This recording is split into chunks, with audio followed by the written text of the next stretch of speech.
The Sounds of Eclar deep dives into the business worlds of our members and partners. What is the growth direction of your business? Where's the areas you want to focus on? We learn about the challenges you've never heard of. Sometimes work is going to need more of your time.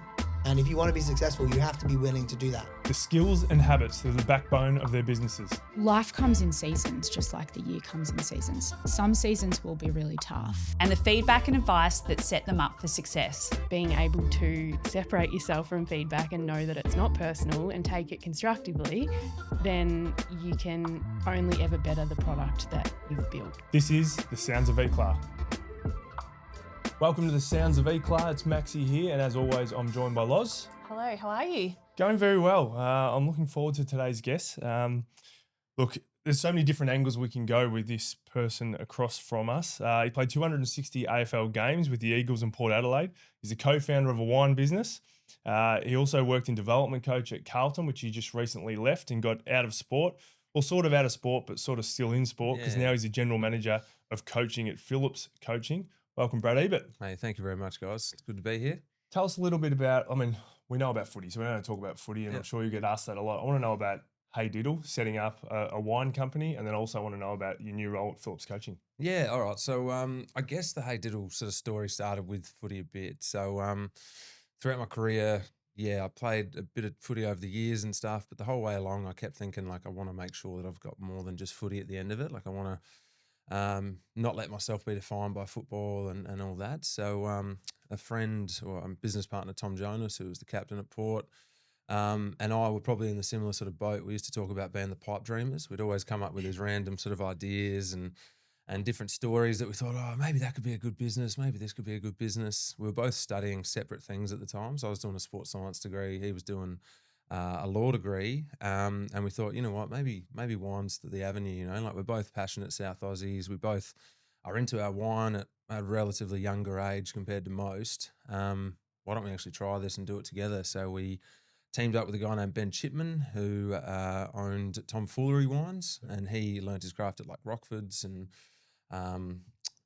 Rusden maybe as well. But yeah, anyway, like the main one was Rockford's. And so then we were like, you know what, let's put this together and let's try something, you know. And when we went to Chippy about it, he was very much like, well, I'm more than happy for you to be a part of this, but like, let's go from the ground up. Like, I don't want you to just buy in and be the name in Tomfoolery. Let's do something meaningful. So Hey Diddle Wines was what stemmed from it. And it was very much a passion project, but something that we could then tie our learnings of sport and business and life into something that we found passionate at the time. Yeah. And specialties, what type of wine? So Shiraz is, you know, we're Barossa based, so Shiraz is always a bit of a staple for us, but we'd always tried to make it more approachable. That was our whole sort of story. It was really trying to resonate with a younger consumer, which I think at the moment in the wine industry is a good thing, you know, that there's obviously like different consumer trends sort of happening, and we've been able to at least stay relatively strong throughout this sort of period where the wine industry has really had a downturn. So I think that approachability through Shiraz, Montepulciano, Pinot Noir's come into our stable and is really, really strong for us. And Chardonnay's my favourite, so it's always good to have Chardonnay in the shelf as well. Yeah. And Phillips Coaching, a big move. So you've you obviously had that going on the side, but you've been in sport a long time, and to come across here and be at the Carlton Football Club as a coach, to go from that into now leaving sport really and going to Phillips Coaching. Tell us a bit about that. Yeah, I feel like it's been a good transition because I reckon it sort of hits a lot of the markers that I was sort of thinking about when I'm really, you know, looking for something that has purpose and has meaning to myself. When I caught up with Simon Lloyd, who's the CEO, who's the ex-head of footy at Geelong and head of development at Freo, and he probably worked with you at Collingwood, didn't he? Yeah, so he's had plenty of roles through sport, but the job came across my desk, and I just thought, you know what, like it really hits a lot of the marks. It's still in sport, but it's very much more of that consultancy sort of setting up academies for junior sport at clubs and schools.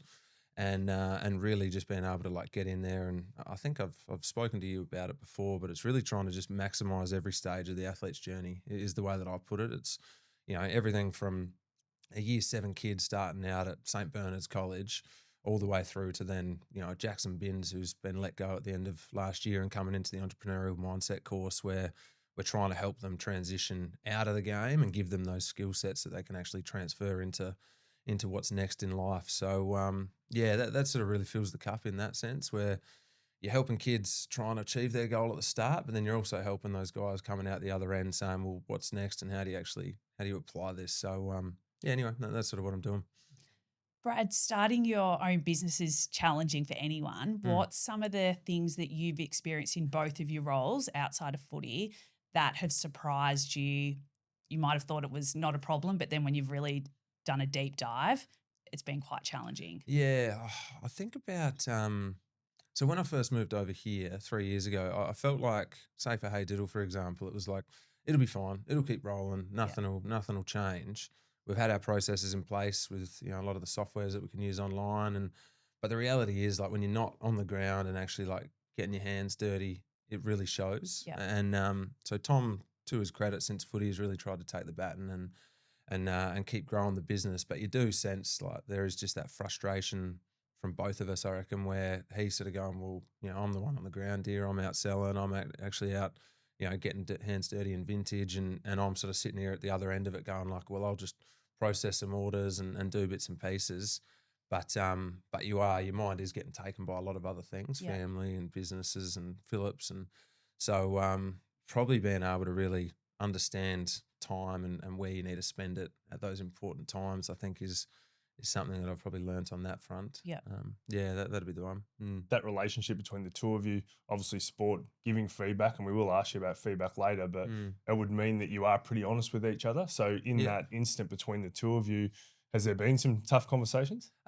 It's funny because Tom can be prickly at times, but like not in and like the thing is you get to learn to work with him, and I reckon he sort of sits there and goes, you know what, I'm cutting off this convo because you'll probably find today I can start talking and I can go, and he almost just like, yep, right, I see you, and you're like, oh, all right, well there goes our 10-minute chat that we were meant to have for the last 3 weeks, just because I reckon he's almost like, well, I'm onto something else, let me go. Yeah.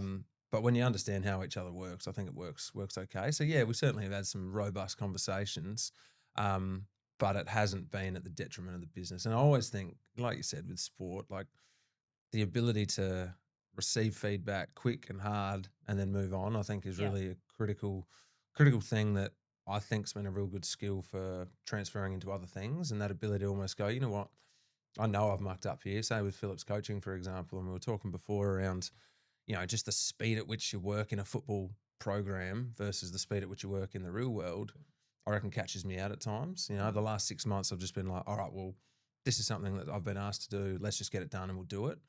And you almost forget to then go, hang on, let's step back and actually get the others' opinions, and let's actually get some collaboration before we land with the exact sort of path we're going to take. And that's caught me off guard a bit. But then at the same time, I've been as quick to almost go, you know what, I mucked up there.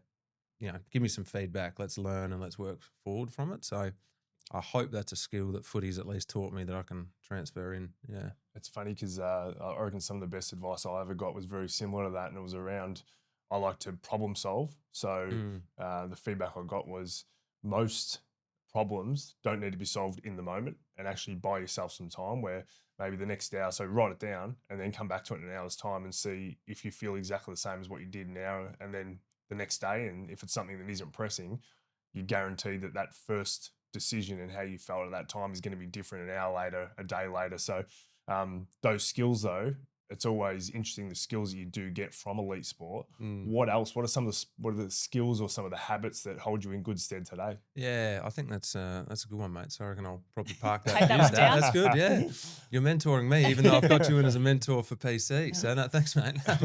Yeah, I guess when you're thinking about the skill, and probably that stems into what the skills that I feel like I've been able to take away is that curiosity. I feel like I'm yes, quite strong in my convictions and strong in my decision making and that sort of stuff. But I believe that I am quite curious as well. I always love learning off of people. I feel like I'm drawn to high achievers and to people that are really successful in what they've been able to do and set their mind to. So I enjoy spending time with people like yourselves, where you've seen the actions that you guys have been able to do and almost go like, oh, sweet, how do you do that? And, what were you thinking there? And probably just drawing out bits and pieces from people. And I think that that's probably then stems into the other one is around that relationship. So I think that the ability to sort of break down the wall, get vulnerable pretty quick is something that football clubs probably teach you. But then in the real world, I think it puts you in good stead as well, because you can almost, sit there with anyone, whether it be Simon or whether it be, one of the contractors, and probably get pretty, without being over the top, just get pretty real with them and get really honest with them pretty quickly. So I think that relationship part is the other one as well. So I think I've spoken about it in the past as well, but I really find that when you are with football, you're passionate about it, you have perspective, I guess, and I think that those are the things as well that have put me in good stead. I find that if I'm really passionate about what I'm up to, if I'm, if it's purposeful and driven, and then there's that, there's those components can really complement each other and take things forward. I think that's when I really delve into something and all in, I guess. If you're sick of meeting in cafes and public places, an eClan membership could be just for you. eClan members' lounge and meeting rooms offer the perfect alternative, elevating you and your business to greater levels of professionalism. Visit eclan.com to learn more. Have you experienced any harsh or critical feedback in either two roles outside of sport that have made you sit back and go, I've got to have some reflection, or I'm going to look at something a different way? Yeah, I have. Yeah. And when you think so I had initial thoughts around that. So Kenny was very honest with you, and that's, I think he evolved as a coach as well. But certainly early days, he was very strong in his convictions around certain aspects of the game, and was stuck in that old school sort of way. And a couple of times I really heard it hard, and heard it fast. And but I think at the same time, after a while, you realised it was coming from that place of care. So you could sort of strip that back and actually take some lessons from some of the feedback, in the game and stuff. But so I think a lot of that, I think back to those sort of feedback moments, and you go, all right, well, there's plenty of takeaways, good and bad. But I reckon one that really stuck with me was when I first joined Port Adelaide. My uncle, we were at a clinic one day, and my uncle was running the community department, and he did it in a really respectful way. So he has had a bit of, I guess, cachet in the industry. He'd been around in football for forever, and he was standing next to me at one of the things, and he was just like, mate, remember the ones on the way up, because they're the first ones you meet on the way down. And I think it was almost that idea that he was sort of standing there talking to me around, be respectful to the young guys that you're dealing with here at this clinic. And it was almost a bit of a whack on the back, where it's like, hang on, mate, pick yourself up here and actually go give them the time that they deserve, because they are the ones that you meet first out of the game in 10 years or whatever it is. And it was just one of those life lessons. I think people have used that quote and that saying a bit, but it was almost his way of saying, well, hey, I've done what I've done, but I'm also, and not saying that he was saying that, but he was very humble, very respectful, very respected guy in the community. And that's almost what he's remembered for, not so much the football stuff. And so that was almost a bit of a life lesson to go, all right, hang on a second, I'm being a bit of a prick here. I need to reconsider what I'm doing and how I'm acting. Have you used some of the footy feedback in either of your roles outside of footy? In business? Probably not in the whack in your face sort of No, stuff. you can't do that now. But you don't need, I think what happens half time of a game, you've only got so long to actually act on that sort of stuff.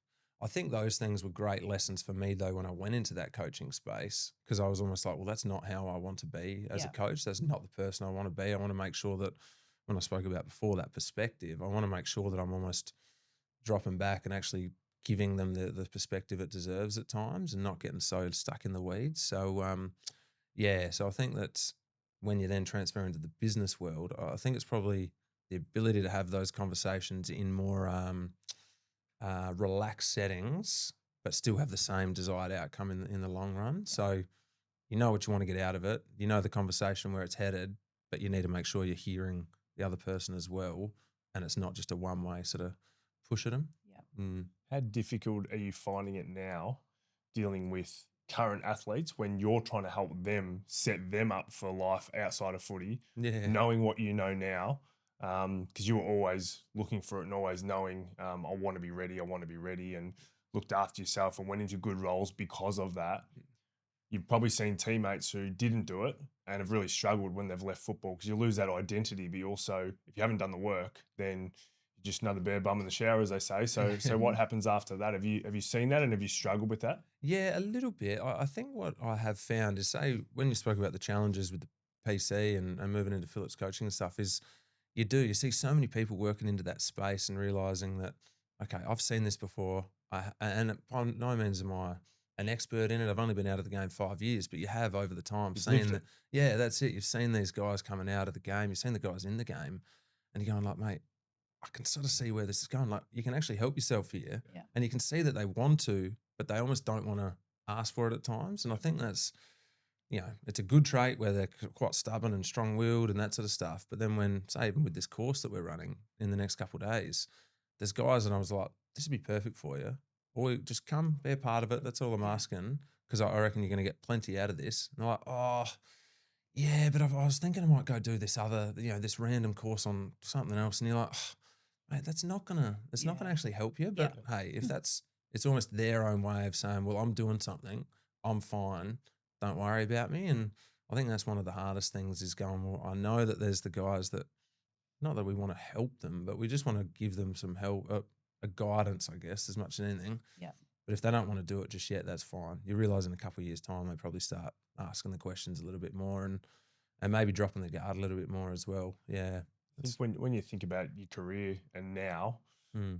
when you played and what drove you when you were playing and the motivation you had, how has that changed over time to now? You got a young family, Yeah. you're setting up a new job. Your job's more about helping others than being the best athlete you could be. So how has that motivation changed? Yeah, that's a very good point, mate. And I reckon that's, we did a lot of work through your playing days around your purpose and what makes you tick and that. And for me, it's really trying to make sure I can help as many people along the path, but whilst also sort of forging my own path as well. And for me, post football, going into that coaching role, it was great, because it was almost giving me that opportunity to work with these guys and try and maximise their chance, but not so much just as footballers. I was really looking at that holistic athlete, and that's probably what works with PC as well, where when we dial it back, it's very much around the body, the mind, and the craft, and that's that holistic athlete. So that's why, when those decisions to move on to other roles come up, if you can attach to that purpose, I think it really plays into your strengths, and really then it's, for me, when you're delving into what's changed over the last few years as well, is definitely that family approach. And I think you are very self-centered and very focused and very dialed in when you're a player. The ability to almost go, at times I was a prick, like, not in a bad way, just, you just look at it, you just think, oh, man, like, I was very self-centered in that position.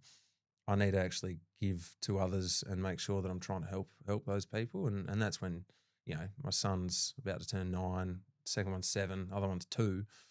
It's really now focused into, how do I keep giving them the opportunities? How do I keep helping them out? And even my wife, like, she's a physio, master of physio, was working in uni, doing all this great stuff. It's like, all right, how do I get a role that can actually help her go into the lecturing role that she wants to go at, La Trobe or Melbourne Uni? Like, how do you actually give her those chances? Because for 15 years, even though she's been very well credentialed and awesome in her own right, she's had to almost stop and let me just go, yeah, let's do this for this pursuit that I was on. Mm. With both businesses that you're involved in now, what's one thing or a couple of things that challenge you, frustrate you, that if you had a magic wand, you could change or simplify? Well, with the wine one, I think, the fact that we have sort of moved into different states and that sort of stuff, I think if we were able to stay more aligned, whether that was be in the same state or whatever it might be, I think the magic wand's probably just really, but we'll almost just bring someone else in. Yeah. Like, Do you have a team, or is it so how really big's your it's team? Tom, myself, Yeah, and right. Chippy the winemaker. Yeah. And then we have some contractors that Yeah. are like on the road selling for us. I think really we almost just need someone to come in and align it for us. Yeah. Like we almost need someone to say, I'll take 40% of the business or whatever it may be. You boys go back to doing whatever you're doing, because you can sort of see, like, I love the role that I'm doing now with PC. I don't want to necessarily step away from that and go full bore into wine. So yeah, that's almost the magic one on that front. I'd almost say, Maxie, come join me, or Loz, come join me. But it is that sort of, ideally, just someone to come in and just line us up and make sure that we're straight. Because like I said, Tom and I can be both very great when we're really dialed in, but at the same time, when we got 5 different things on our Yeah, plate, it's hard. you can see that we're just bouncing around and really just filling gaps. So that would be that one onto the maximising. PC, I think it's probably early stages for me. So it's probably one of those ones where I don't know necessarily. Well, probably players wanting to help themselves a little bit. That might help as well. Yeah. Yeah. Yeah. Because, the amount of phone calls you end up having and saying, like, boys, just come and be a part of this or give this a try. Yeah, that might be that one. Yep. But yeah, even with PC, I think I am excited by the journey that's on. There's a few other projects in with the group that we're building that excite me about it. So I am looking forward to the next 12, 24 months around what that can really look like. A big thanks to the production team at This Is a Studio for producing this episode. They handle everything, the equipment, the technical expertise, and the editing, delivering you a complete, ready-to-upload episode in both audio and video. All you have to do is talk. Whether you're launching a podcast or leveling up your current one, they make it incredibly easy. If you need any support, have a chat to the team here at ECLA or reach out to This Is a Studio. What are some of the goals in the next sort of 12 months in particular with PC and your Personally role? or the team? Nah, or- for the role that you're doing. Yeah. And in particular, so the entrepreneurs course that you're doing at the moment. So what's it all about, and what do athletes, ex-athletes, actually not even just for athletes, but what do people get out of it? Yeah. So I guess like really the next 12 months in general is sort of getting my feet under the desk, which I have for the last 6 months. But now I'm at a point where I realise what the business can be. It's really then being able to take what we know works and being able to scale that. So a lot of that is around how we work in with schools and those academies within the schools for mainly years 7 to 9, 7 to 10, where very strong position in their life where you can actually have some really strong impact. So really trying to make sure that we can dial that up and give it the resources it needs. Yep. So that would definitely be the goal on that front. And then with the entrepreneurial mindset, like I said, with that journey of the athlete, with that other end, it's really trying to make sure that they can walk away from 2 days having a clearer picture on who they are, what they're trying to achieve, and how those skill sets that we spoke about actually align to what's next. Yep. And hopefully trying to give them a tangible outcome of linking them up with people like yourselves, people in the business community that can actually not necessarily hold their hands, but make them actually earn and work for a little bit as well to make them realise that what they were given as players doesn't always then come at the other end. And actually, because even when you're talking about the humility and the realities of footy, you find that there is those aha moments that sort of keep happening throughout. And I reckon it's for those players at the other end, making sure they realise when those moments are and capitalising on them. And when you're talking about like the different things, I always get called Brett. And I always find it's a funny one. It is quite funny, and I've sort of played along with it for years, but it still happens these days where Brett and Brad is very close. I get it. We both played for Port and all that, but it is a little humility moment for me where when it happens, I'm almost like, oh, there it happened again. And you go, that's just a reality that no one cares as much as you think they do, Yeah. you know? And as a player, you think, oh, I'm playing for Port. And then you come over to Melbourne and you're just like, oh, no one cares about Port Adelaide and Melbourne. You know, So was the Ebert name over in SA? Was that a challenge for you? Was there higher expectations put on you? Did you feel the weight of that? Yeah, a little bit. Yeah, a little bit. Like it wasn't like I believe that I was able to manage it reasonably well, but when you do move away from it, you realise, okay, there is components of it that you probably just didn't think about at the time, but probably were sort of not holding you back, but just sort of making you think twice about it all. Yeah. So yeah, it's been quite funny. Just even like I said, now you get the Bretts and you're like, oh, okay. No one really cares. That's good. You know, Yeah. like, and it is that humility moment where you're just like, oh, sweet. It's But, also the what seems to matter and what really matters.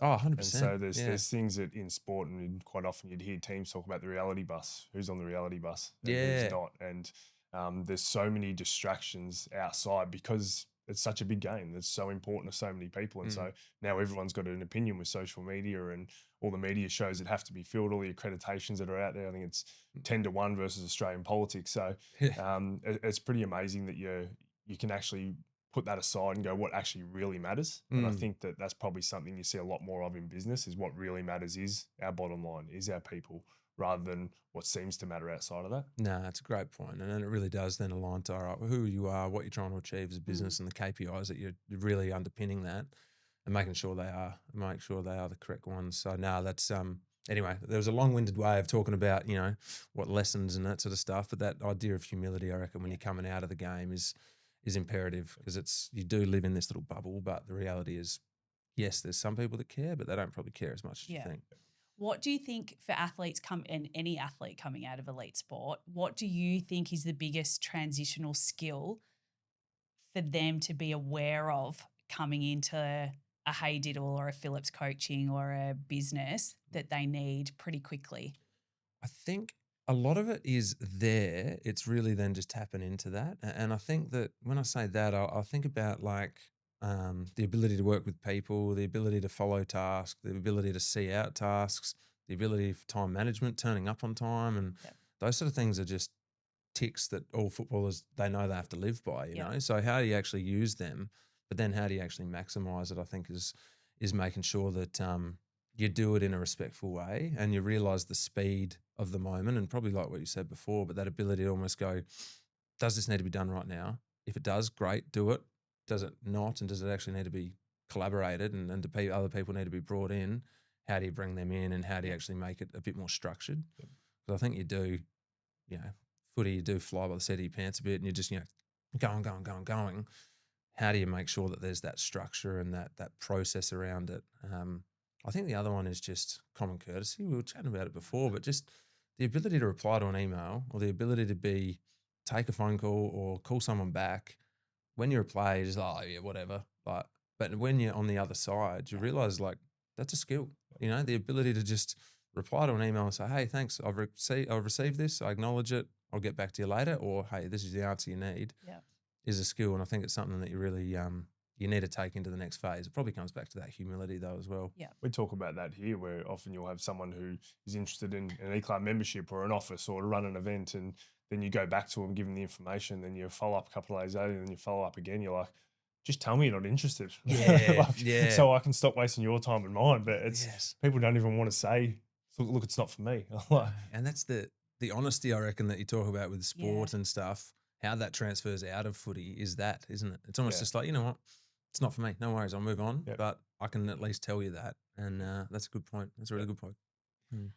Where do people find out more information about Hey Diddle or Phillips Coaching if they want to get involved or buy some wine? Yes. How do they reach out? Thanks, Loz. heydiddle.com.au is the website. So that's the best port of call. Like I said, that they know that with it being just Tom and I, and like I said, there's contractors that help out with marketing and sales and stuff. But at the end of the day, if anyone reaches out, that's us. So jump online, jump on the socials. Same thing on socials. Like Tom's the guy that sort of puts things up, and check things out on that front. Hey Diddle Wines, and then PC's the same. Phillips Coaching, we're a small team, but we're a nimble team, and there's we've got 6 or 7 in the office now, so we are sort of growing nicely. But at the same time, a lady called me from St. Michael's in SA last week about her son joining the program. She just thought she was dialing up the random sort of call center. And then I pick up and I'm like, hey mate, oh hey, it's Brad here. She's like, oh okay, I was just on the phone to a dial pad sort of thing. But again, it's just reach out. You can find it all online, phillipscoaching.com.au so it's as well. Schools, athletes and businesses? With PC. Yep. So that's the website gives you a bit more of an understanding of what's going on and how to get involved. But we really, like I probably said to you, there's schools, especially around the actual coaching and the football and stuff, the schools, the clubs, and then the craft mastery. So young kids that just want to sign up and join up. We've got different coaches around the city ready to go, but the schools is also the big one where we're really finding that there's a thirst for that. Come in, it's a pay-per-user model where you just jump in the mornings and roll out these academies for younger people that at least is hopefully maximising their chance, but at the same time giving the school a good value add. Yeah. Mate, it's great to hear and see someone who's had such a great AFL career, but then to come out of that and have the passion and have the success that you've already had, and we're sure there's a lot more to come. Thanks for all your support here at E-Class as well. Hey Diddle, can't recommend it anymore. We had a great E-Class session only last year, and we'll be hitting you up for some more of that, mate. But the wine's beautiful, and the Phillips coaching stuff is just kicking off for you. So thanks for joining us. Appreciate your time. This has been the Sounds of E-Class. Big thanks to This Is a Studio for continuing to support us and putting this all together. Look forward to seeing you next time.